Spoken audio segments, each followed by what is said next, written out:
Harley-Davidson CEO Jochen Zeitz just lit a fire. He's moving production out of the US and he's blaming Trump's tariffs for it. That's right, the most American motorcycle brand is shifting gears overseas. Fans are pissed. Workers feel stabbed in the back. And Trump? He's not staying quiet either. This isn't just about bikes, it's about pride, jobs, and who really stands for America. So here's the question. Is this smart business, or did Harley just turn its back on its own country? It all started with tariffs, those extra taxes on goods traded between countries. Back in 2018, President Trump kicked off what many now call a global trade war. His goal? To protect American-made products by making it more expensive to buy foreign goods. But it didn't go as planned. Trump placed steep tariffs on imported steel and aluminum, which hit American manufacturers hard. Companies like Harley-Davidson suddenly had to pay 25% more for the metal they use to build bikes. That meant higher production costs, lower profits, and tough choices about where to build and sell. Other countries didn't just sit back. They fought back with tariffs of their own. The European Union, one of Harley's biggest markets, slapped a 31% tax on American motorcycles, up from just 6%. That's a huge jump. And it meant every Harley shipped from the US to Europe suddenly became way more expensive. For Harley-Davidson, this was a major blow. Europe isn't just a side market, it's a key part of their global business. Those tariffs made it almost impossible to sell US-made bikes there without either raising prices or taking big losses. So what did they do? CEO Jochen Zeitz made a bold decision. Harley would shift some of its production overseas, closer to the markets where tariffs were hitting hardest. That way they could avoid the extra costs and keep their bikes affordable. In short, move jobs abroad to survive abroad. To be clear, Harley didn't shut down US plants entirely, but it was still a big shift and it made a lot of people angry. Fans saw it as a slap in the face. How could a brand that stood for American freedom and muscle move jobs out of the country? Workers in places like Wisconsin and Missouri feared for their future, and Trump supporters saw it as a betrayal of his America First message. But while all this was happening, Trump was still turning up the heat. When Ford announced it might move some production to Mexico, Trump threatened them with a 200% tariff. He was sending a message: keep your jobs in the US or pay the price. But for companies like Harley, that wasn't so simple. Trump's own policies were making it harder for them to stay in the US in the first place. As the trade war grew, other countries joined in. Canada and China imposed new tariffs too, on things like bourbon, peanut butter, and motorcycles. American companies got caught in the middle. Products that once sold easily overseas were now buried in taxes. Harley-Davidson was one of the first big brands to say enough is enough. But they weren't the only ones feeling the pressure. Across the country, companies started scrambling to adjust their supply chains, rethink where they built products, and look for ways to survive the chaos. For Harley, moving some production overseas was a hard call, but Jochen Zeitz believed it was the only way to protect the company's future. As he later said, "Every time has its own strategy." In his eyes, this was about saving Harley, not selling it out. Harley's CEO fires back, the statement that shook Washington. After weeks of being blasted by critics, unions, and even the president, Harley-Davidson CEO Jochen Zeitz decided to speak up, and he didn't hold back. He released a detailed public statement, posted on Harley's website, and shared all over social media. It wasn't just a short press release. It was a full breakdown of what was really happening inside the company. Zeitz wanted to make one thing clear. This wasn't about politics. It was about survival. He pointed out the harsh truth. Trump's steel tariffs had raised Harley's manufacturing costs by almost 25%. That's not just a small bump. It's a hit to the core of how the company operates. With those extra costs, every bike became harder to sell, especially overseas. Zeitz also called out the double standard. He pointed to how Trump had slammed Ford for moving some production to Mexico, threatening them with a 200% tariff. But at the same time, companies like Harley were being pushed to move because of the very policies the government had created. In his words, "You can't punish companies for trying to survive a system you built. True security comes from competitive strength, not isolation." That one line, competitive strength, not isolation, hit like a thunderclap in Washington. Zeitz wasn't just defending his company. He was challenging the foundation of Trump's trade policies. He was saying, America can't compete by building walls around itself. It has to stay open, flexible, and strong enough to win in the global market. The statement went viral. It got picked up by major news outlets, CNN, CNBC, Fox News. Business leaders, economists, and writers all started weighing in. Some praised Zeitz for being honest and standing up for his company. Others saw him as throwing shade at a president who had once praised Harley as a symbol of American greatness. The reaction was split right down the middle. On one side, support came pouring in. Harley riders who understood the business side of things backed him. Many saw the move as smart, even if it was painful. Look, I want my bike built in America too, one longtime rider posted on Facebook. But I also want Harley to exist 10 years from now, and that means adapting. Free trade advocates and some lawmakers, even from both political parties, also showed support. They pointed out that Harley was doing what any smart business would do under pressure. They said this wasn't about politics, it was just math. But on the other side, the backlash was fierce. Critics called Zeitz a traitor. Some said he was turning his back on American workers just to chase profits. On talk radio and conservative websites, the phrase un-American started popping up next to his name. President Trump himself took another swipe, saying Harley's decision was disappointing and bad for business. He even hinted at a possible boycott, urging his supporters to think twice before buying another Harley. The heat kept rising. Then came the next big twist. The European Union fired back again. Just weeks after Zeitz's statement, the EU officially raised tariffs on U.S. motorcycles to 31%, and they named Harley-Davidson directly. That's right. They didn't just raise tariffs on all bikes, they targeted Harley by name. Why? Because Harley had become the face of America's trade fight. It wasn't just a brand anymore, it was a symbol, a battleground. At this point, things had become more than just about motorcycles. The public debate was turning into a full-blown war over what it means to be made in America. Zeitz knew he had lit a fire, but he didn't back down. He went on TV, gave interviews, and kept explaining the same message. If we don't adjust, we disappear. It's that simple. We're not abandoning our roots. We're making sure we can still be here to build bikes for the next generation. His calm tone and strong words resonated with a lot of people, especially those who worked in the industry and understood the challenges. But it also made him a bigger target. Across America, workers at Harley plants were worried. Would more jobs be sent overseas? Would smaller factories get shut down next? Zeitz tried to reassure them. He promised that Harley would still invest in U.S. plants and keep building bikes on American soil. But the truth was clear. The world had changed, and Harley had to change too. Even longtime fans started to feel torn. They loved the bikes, they loved the brand. But now, it felt like their favorite company was stuck between a rock and a hard place. "I ride Harley because it's part of who I am," said one man at a rally in Milwaukee. "But I gotta admit, this whole thing makes me wonder where we're headed." It was no longer just about business decisions. It was about identity, loyalty, and the deep emotions tied to an American icon. As the pressure built, so did the stakes. And for Zeitz, the question wasn't just how to protect Harley, it was how to rebuild trust with the people who had stood by the brand for decades. Would he be able to do it? After taking heavy hits from tariffs and political backlash, Harley-Davidson knew it couldn't just sit still. CEO Jochen Zeitz and his team had to act fast. If they didn't adjust their game plan, the company risked falling behind, maybe even going under. So Harley rolled out a counter-strategy. And it wasn't just about surviving, it was about rebuilding the brand for a whole new era. The first thing they focus on is fixing the supply chain. Thanks to the steel tariffs, making bikes in America had become way more expensive.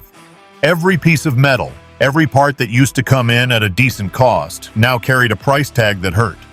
So Harley looked elsewhere. They started diversifying their suppliers. Instead of relying on U.S. steel and aluminum, they reached out to Asia. In Japan, they sourced lightweight aluminum for their frames. In South Korea, they found high-strength steel that still met safety and performance standards, but at a fraction of the cost.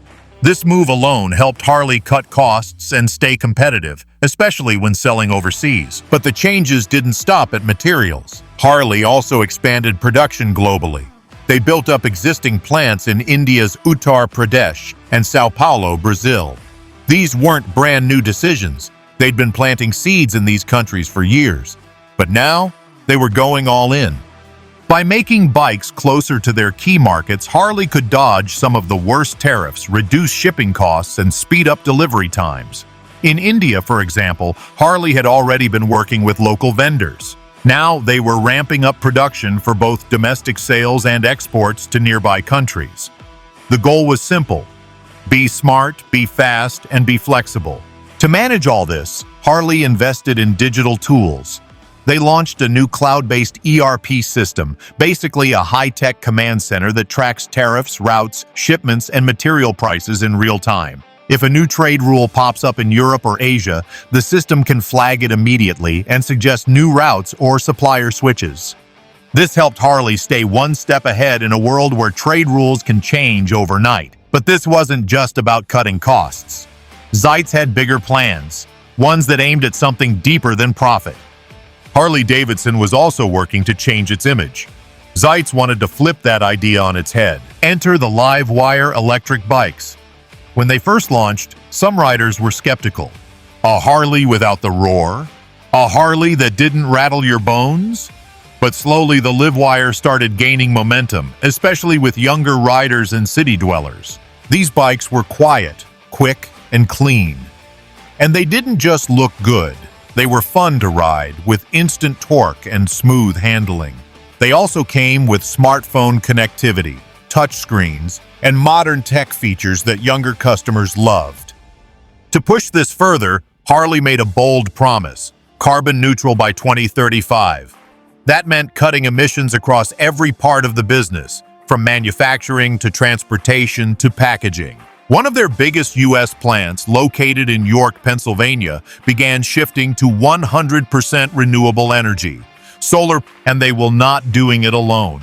Harley joined forces with rivals to launch something called the Green Road Alliance. Along with BMW and Ducati, they started working on eco-friendly materials like recyclable plastics and biodegradable seat covers. They also teamed up on regenerative braking tech, which helps electric bikes charge as they slow down, extending battery life and reducing waste. It was a surprising partnership, considering these brands compete hard in the same markets. But when it came to sustainability, they saw the value in working together. Zeitz believed this was the future. He told reporters, "It's not just about going green, it's about staying relevant. Riders care about the planet, investors care about the future, so we have to lead, not follow." This strategy did two things at once. It helped Harley stand out in a crowded global market, and it gave them a story to tell, one about transformation, innovation, and purpose. And it was working. Sales for Livewire started climbing. More investors, especially from green funds, took notice. Young people who'd never considered buying a Harley before were now curious. Even longtime riders began warming up to the idea, especially when they realized the bike still packed serious power. In the past, Harley had been all about chrome, leather, and rumble. But now it was adding new colors to its identity: clean, smart, and global. Of course, the strategy wasn't without risk. Some hardcore fans still felt the brand was losing its soul. "I don't want a laptop on wheels," one old-school rider said online. "I want the real thing." But Harley wasn't abandoning tradition. They were building on it, adding new models while keeping the classics. The Sportster, the Road Glide, and other iconic rides weren't going anywhere. They were just sharing the road with something new. And for Zeitz, that was the whole point. "We're not trading in our legacy, we're protecting it for the next 100 years. By blending smart business moves with bold innovation, Harley was turning a crisis into a comeback. But instead of folding, they evolved. They got leaner, greener, and more connected. They didn't just react, they reimagined. And now, the world was watching. Would this strategy save Harley's future or stretch the brand too far from its roots? The answer would depend on what happened next. In the White House. White House negotiations and policy shift. After months of pressure from every direction, riders, workers, lawmakers, and international markets, something had to give. And it did. Harley-Davidson CEO Jochen Zeitz got a rare meeting with senior members of President Trump's economic team. It wasn't just a courtesy call. It was war room stuff. Charts, numbers, hard facts. Harley wasn't asking for favors. It was showing the White House just how badly things were going under the current trade policies. Zeitz came in ready. He laid out the cold truth. Harley had already lost over $3.5 billion due to tariffs, mostly because of rising steel and aluminum costs. The bikes cost more to make. They sold less overseas. Factories were slowing down. American workers were at risk. He showed job forecasts, global sales trends, and supplier breakdowns.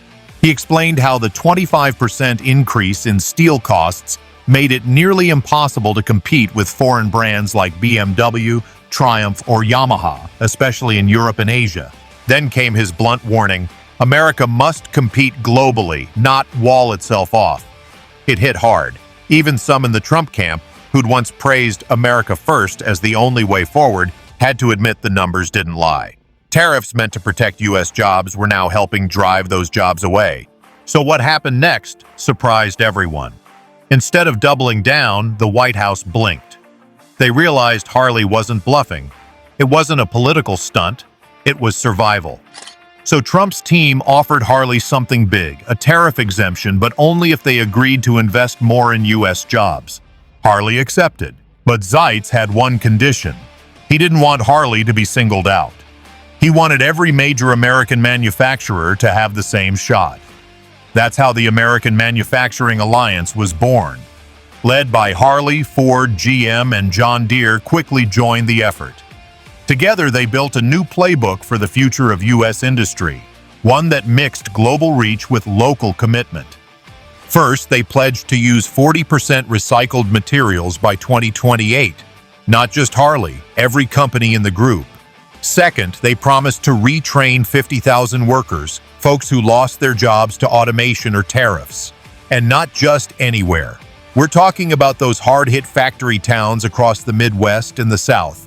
And third, they backed trade schools and apprenticeships so the next generation isn't left behind. They'll be trained up, ready to build the next wave of high-tech American machines.